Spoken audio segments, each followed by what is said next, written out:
Boyle, thanks for joining us here at Infowars.com.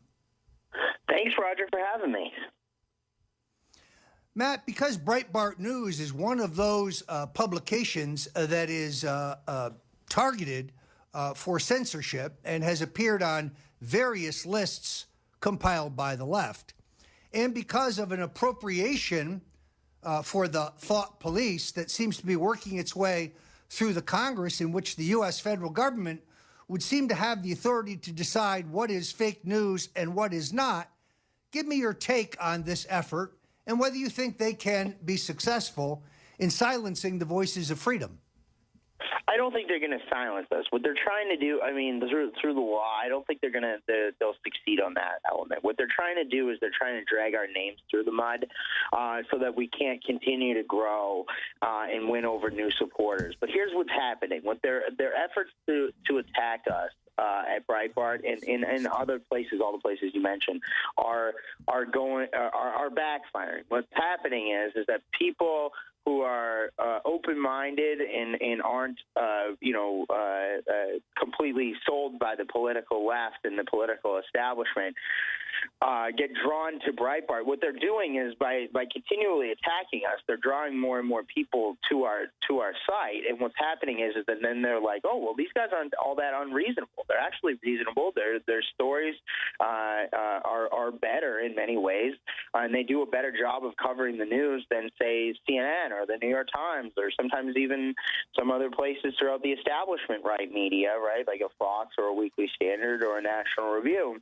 And so what happens is as these people start coming to our site, and the reason what they're doing is they're calling us racist, they're calling us fake news, they're calling us white nationalists. We're nothing of the sort. We were one of the few outlets that correctly reported not just on this election, the whole trajectory of the election of the presidential race in the U.S., but the Brexit race over in the U.K. We have a whole London bureau that's doing all the reporting on that. We have world-class coverage of Congress, of the federal agencies, of major scandals in Washington, and because we had all of that right, I would submit that we are the real news and they are the fake news. CNN, which repeatedly over and over again said that Donald Trump wouldn't win the election. New York Times, which had it, 80% Donald Trump was going to lose, even on election night when the polls closed.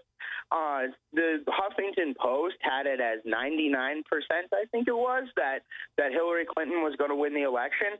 Those people all got it wrong. They're the fake news.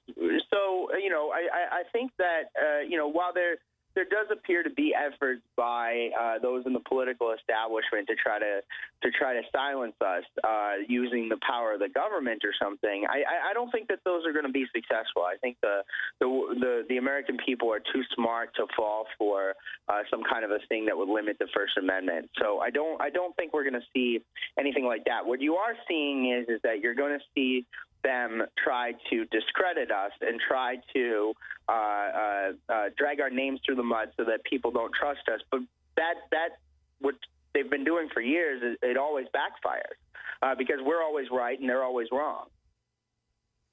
Yeah, it is absolutely true what you say. I noticed that in this most recent election, when President Barack Obama attacked InfoWars by name, when Hillary Clinton attacked Alex Jones by name, actually produced a campaign TV commercial attacking Alex Jones, all they did was increase the listenership and viewership of InfoWars. They are helping to build our audience, and I agree, when people go to these alternative sites, whether it's Breitbart or InfoWars or the Daily Caller or Town Hall or a number of other excellent sites, they're cutting through the BS and they're realizing that this is the real news. Now, I watched CNN this morning, and nowhere did I see them report that no one has yet seen any proof whatsoever of the so-called Russian hacking. Ergo, they are the fake news. We do have a fake news problem in this country, but it's mostly seated at the 3 national broadcast networks and at the 2 cable networks. That's where I think you can find the fake news. Matt, what is the attitude of your colleagues at Breitbart over this onslaught, and whether you think that the key people in the Trump administration are aware of the fight that's about to come?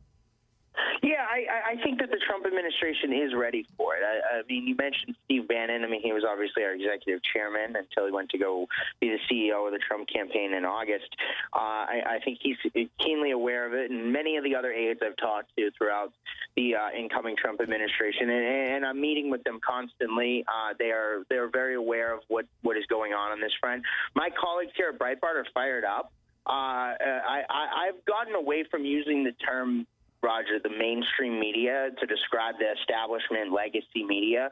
I don't think they're mainstream anymore. I think we've crossed a Rubicon over the course of the 2016 election where Breitbart, Daily Caller, InfoWars, et cetera, are the new mainstream media. We represent mainstream American thought, and we are the majority, and we are our views are correct, and they are mainstream, whereas CNN, Politico, New York Times, these are fringe organizations on the periphery of American society. So, our team is fired up. Look, I'm actually in communication with a number of top journalists. And by the way, I know that, I disparage a lot of these legacy establishment media outlets, but some of the people that work there are decent people. They want to just to go out there and do stories, and it's the executives at the top of these companies that are giving down orders that don't allow them to do so. So many of them are, and I think you're going to see a sea change walking into this, into 2017 here, where you're going to see a lot of people throughout these establishment media operations are going to leave en masse. And I kind of look at Breitbart almost like it's Noah's Ark, right, for the people that want to do journalism. Again, there are people all throughout the entire media apparatus right now that are basically dying to come work here. And so, I'm spending an inordinate amount of time right now going through resumes, talking to a lot of people, some of whom are household names. And so, I'm not going to give them out right now until a lot of them are official and final.